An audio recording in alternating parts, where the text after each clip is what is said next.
Александар Велевски, кој боледува од церебрална парализа, го оствари својот сон. Во иднина ќе може да влегува во возила од јавен карактер со своето куќе придружник.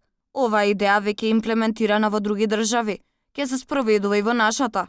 Откако беше донесен закон со кој милениците придружници им се дозволува влез на автобусите на ЈСП како и на возовите.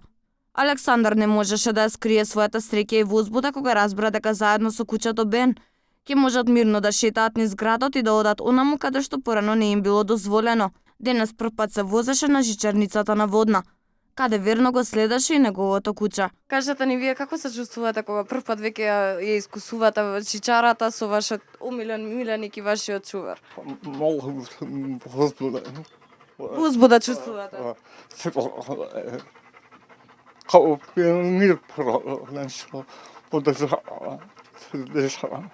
Куќето Бен во ниту еден момент не се одвои од него и беше негова верна сенка и заштитник. Александар вели дека Бен и емоционално му помага. Откако се прошетавме со Александар и Бен по жичарата на Водна, тој ни го раскажа своето ново искуство. Дали ви помогна Бен што беше покрај вас? Да, много. Што имам работа до сега. Ми помогна много. Најверојатно, Бен ќе биде пример и за покренување на јавната свест за важноста и улогата што ја може да ја имаат нашите четириножни пријатели. Кучињата може да бидат од голема корист и за луѓето што страдат од епилепсија, анксиозност или било кој друг хендикеп.